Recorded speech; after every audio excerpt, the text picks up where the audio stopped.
दावबायारिफोरनि थाखाय गोजोनथाव खौरां। चिरां जिल्लानि सिङाव थानाय सारि सारि बैग्रि बारिजों बुंफबनाय, जिरि जिरि निज्ला दैसा बोहैनाय, समायना मिथिंगाजों बुंफबनाय निज्ला इक' टुरिजम पिकनिक स्पटखौ बे बोहैथि दाननि 17थि खालार खालि बेखेवनो थियारि जाबाय। खौरांगिरिफोरनि सिगाङाव फोरमायनाय बायदिब्ला बेखेवनाय हाबाफारिखालि मोनसे देंखो मोनाबिलि हाबाफारिबो लानाय जादों। बे हारिमु मोनाबिलियाव बाहागो लाना देंखो मोनाबिलिखौ समायना होफैगोन देंखोगिरि नयन बरगयारी, इलिसा बर' आरो गोबां मेथाइ रोजाबगिरि मोसाखावगिरि बिथांमोनहा। फै बिदिब्ला निज्ला इक' टुरिजमनि आफादगिरि दिपेन प्रधान आरो नेहाथारि सोमखोर बसुमतारी खौरांगिरिनि सिगाङाव मा फोरमायखो जों मिन्थिनानै लानि। अखानायब्लानो 17 थारिख गाबोननि अखानायै खुलिसिगोन बा ग्रेन्ड अपेनिं खालामसिगोन। नोंथांमोना माबायदि साखाफारा जानानै दङ? गिबियावनो निउस पर्टेल नोंथांमोनखौ जोंनि बे इक' टुरिजमाव बरायग्रोनाय थाग्रोबाय। जोंनिया निजोरा इक' टुरिजमाहाय फैगौ 17 थारिख गाबोन सानसे समफोरनो सेटारडेआव सुनिबाराव 11टायाव जोङो ग्रेन्ड अपेनिं सेरेमनिखौ लानाय जाबाय। दा बेवहाय जोङो माखासे इभेन्ट्सफोर लानाय जादों, जेरै अपेनिं खालामखांनानै 11टायाव अपेनिं खालामखांनानै जोङो मोनायावहाय एसे रंजानो थाखाय जोङो साखाफारा जादों बोसोराव खनसे हिसाबै। दा बेयाव जोङो मोनसे मिउजिकेल नाइट एबा कालचारेल प्रग्राम बेखौ लानाय जादों। बेयाव जोंहा मेथाइ रोजाबगिरि जोंनि ओनसोलनि गायकफ्रा सौफैगोन, जेरै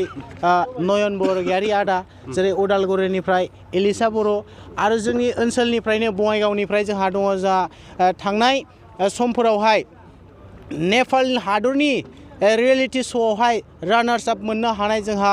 उपुसना रिजोल सिस्टार बिनानाव बिथाङाबो जोंजों बाहागो लाफैगोन। आरो जोंनि ओनसोलनि दादगारि ओनसोलनि हाथिसारनि जोंहा जम्बु बेन्ड होननाय दं, बिथांमोनाबो जोंजों बाहागो लाफैगोन। आरो रुनिकाटा ओनसोलनिफ्राय जोंहा फेस्ला बुंग्रा एक्टर दङ, बिथाङाबो जोंजों बेयाव बाहागो लाफैगोन। आरो लोगोसे जोंनि ओनसोलनि माखासे गायकफ्रा बा मोसाखावरि बिथांमोनफ्रा जोंजों बाहागो लाफैगोन आरो बेयाव बे हाबाफारियाव। दा बे हाबाफारियाव आङो 17 थारिखआवहाय जे रंजानो थाखाय बा इन्जय खालामफैनो थाखाय जोंनि साफ्रोमबो जोंनि बिटिआर हालामनि रायजो राजा लोगोसे आसामनि रायजो राजा नोंथांमोनखौ आङो बे मिडियानि गेजेरजोंहाय नोंथांमोनखौ हांख्रायहरनाय जाबाय आरो जाहाथे जोंनि बे हाबाफारिया जाहाथे मोजाङै मोजां जानानै थाङो। ओरैनो ओइदिनखालि जागायजेननाय बा ग्रेन्ड अपेनिं हिसाबै एन्ट्रिनि फिसफोरा मारै लानाय जादों नोंथांमोना? दा बेखौथ' मा बुंनो, जोंनि ओनसोलावहाय जोङो हाइ क्वालिटि बा हाइ एमाउन्ट लानानै जों सोलिनो हाया। जाहाथे बयबो समानै जोङो मोजाङै सोलिलांनो हायो बेखौ नोजोर होनानै जोङो पार मेम्बार हिसाबै सासे मानसिनि थाखाय बाव हाबफैयोब्ला अपेनिंनि थाखायहाय अपेनिं सेरेमनियावहाय 50 रां लानाय जागोन, कार हिसाबै नङा। आरो पार मेम्बार हिसाबैसो जों लानाय जागोन। आरो जेनेबा कार गंसेयाव सासे फैनो हागौ, जों बाव जुदि 500 लायबाथ' जानाय नङा होमबा? ओंखायनो पार्किंआ फ्रि, जों मेम्बार हिसाबै लानाय जागोन आरो 50 रां बेखिनियानो। ओरैनो देग्लाय पिकनिक स्पट हिसाबै गोदान स्पेसियेल मा एड खालामनाय जादों नोंथांमोननियाव? स्पेसियेला बेनो, जेरै ब्रिजफ्रा जेरै थांनाय बोसोरावहाय एसे आलादामोन, देग्लाय एसे आलादा जाबाय, गोदान जों साजायदों। बेजों लोगोसे जोंनि बेवहाय थांनाय बोसोराव जोंहा मा दंमोन, बोटिं सिस्टेम गैयामोन, नाव जावनाय गैयामोन। जों नाव जावनायनि थाखाय एसे एन्जय खालामनो थाखाय नाव बेखौ जों लाहार फाहार खालामदों। आरो लोगोसे जोंहा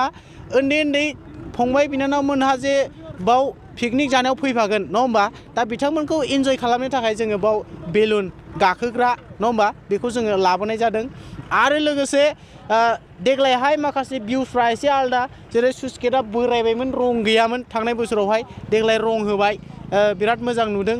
आरो लोगोसे बैग्रि बिफांफ्राबो मोजां नङामोन, देग्लाय मोजां एसे बिफांफ्रा देरबाय। फिथाइफोरखौथ' थांनाय बोसोराव जिबायदि मोनजादोंमोन देग्लाय साबसिनै मोनजागोन। आरो लोगोसे माखासे जोंहा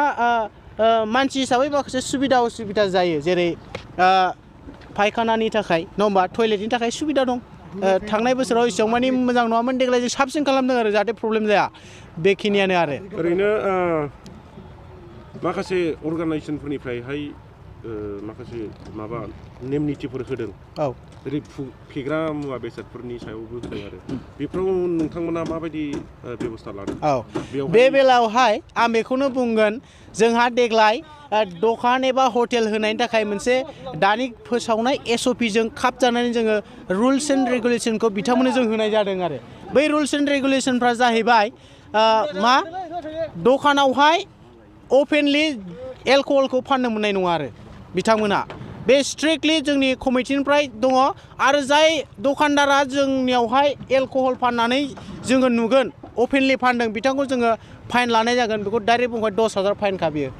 बेखिनिखौ बुंबाय आरो एलकहला एकदम फ्रि आरो नो डाउट जों लाबोनानै लोंफैनाया बेयाव आलादा खोथा जेनेबा बाव जुदि एभेलेबल मोनोबाथ' मा मोनसे जायो नालाय ओंखायनो जोङो एलकहलखौ जोङो हटेलफ्राव फाननायखौ जोङो बिराद स्ट्रिक्टलि जों एक्सन लानाय जागोन आरो बेखिनि आरो मोनसेबाव माखासे मानसिफोरा पिकनिक जानानै फैनायनि नामावहाय बांद्राय फेलाबायनानै बाइकफोरखौ साब्रांलाबायो बिनि सायाव नोंथाङा मा बुंगोन दा आं बेखौनो खावलायगोन जोंना निजोरा इक' टुरिजिम इक' बुङोब्ला नोंथांमोना मिन्थिखागौ दा बेनिखायनो आं खावलायगोन जाहाथे लोंनानै जानानै बाव मोनसे गाज्रि आबहावा खालामनो नाङा इयुननि थाखायबो जोङो फिउचारनि थाखायबो सिदा खालामनांगोन आरो ओंखायनो बाइकफोरखौ लोंनानै जानानै सागदावनो नाङा नर्मालि सालायलां थां जोंहा जेबो अबजेक्सन गैया ओंखायनो आं बेखौ खावलायगोन नोंथांमोननि मिडियानि गेजेरजों जोंनि रायजो राजा बिथांमोनखौ नोंथांमोना अभार हिउस माबा लोंनानै जानानै बांद्राय माबा जानो नाङा जे नोंथांमोना नोंथांमोननि डिसिप्लिनखौ जाहाथे लाखियो आरो जुदि मानियाब्ला जेरैबायदि जोंहा नेम कानुनफोर दङ जों बेजों थांगोन आरो बेखौ खावलायखानाय थाबाय बेनिफ्राय जोंहा बे जायगायाव एसे हाद्रिफोर जायो हाद्रिनि थाखायहाय जोङो हाद्रिखौ मेनटेन खालामनो थाखाय जोङो दै टेंकी सारनायनि बेबस्था दंखायो बे एनि टाइम सोलिगोन आरो बेबायदि थैंक यू बढिया সাজু হৈছে আপোনালোকে অহাকালি কালি পৰহি ওপেনিং কৰিব প্ৰথমতে আমি নিউজ চেনেলক ধন্যবাদ দিম কিয়নো আপোনালোকে কষ্ট কৰি আমাৰ মাজত উপস্থিত হৈছে আৰু লগতে নিজৰা ইক' টুৰিজম যেনেবা যোৱা বছৰ আপোনালোকে দেখিছে এই বছৰ নতুন পদ্ধতিৰে আপোনালোকে দেখা পাব আপোনালোকে ভিউত চাব কেনেকৈ আছে আমাৰ 17 তাৰিখত অপেনিং আছে 17 ডিচেম্বৰ এইটো অপেনিঙত আমি 11টাত লোৱা হৈছে আৰু লগতে কালচাৰেল নাইট ৰখা হৈছে তাত আমাৰ সিংগাৰ সব লোকেলৰে আছে যেনেবা ওদালগুৰিৰ হয় এলিসা বড়ো আৰু লগতে নয়ন বৰগয়াৰী তাৰপাছত নেপালী সম্প্ৰদায়ৰ পৰা আছে ভয়েস অফ নেপালত মানে ৰণসব হৈ অহা উপাসনা ৰিজাল আৰু অঞ্জন নেৱাৰ আৰু লগতে দাঁতঘাৰীৰ জম্বো বেণ্ড আৰু মিমিক্ৰি আৰ্টিষ্ট বৰুণ শৰ্মা সিহঁতে আমাক পুৰা এনজয় কৰিবলৈ সিহঁতে আগ্ৰহী আমাক 17 তাৰিখত আমাক দেখা পাব ইয়াতে স্পটত আৰু এই বছৰ স্পটত সুবিধাসমূহ বিভিন্ন ধৰণৰ আছে যেনেবা যোৱা বছৰ আপোনালোকে হৰ্চ ৰাইডিং দেখিছে আৰু দলং দেখিছে এই বছৰ দলং দেখিলে যোৱা বছৰ লণ্ডন ব্ৰিজ আছিল এই বছৰ হাওড়া ব্ৰিজ এনেকৈ আমাক পুৰা চিষ্টেমত গৈ আছে আৰু দলং নতুন ষ্টাইলত আছে এই বছৰ আৰু লগতে আমাৰ স্পটত কিবা বটিং চিষ্টেম আছে এই বছৰ আৰু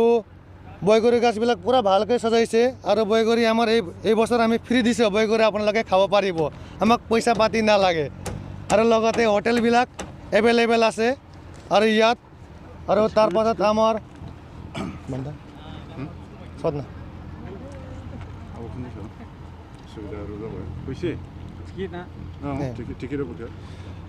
এই বছৰ আমি টিকেটটা এনেধৰণে কৰিছোঁ এন্ট্রি ফিস আমি মানুষ হিসাবে মাত্র লম বেশি নালাম আমি কম হিসাব মাত্র 50 টাকা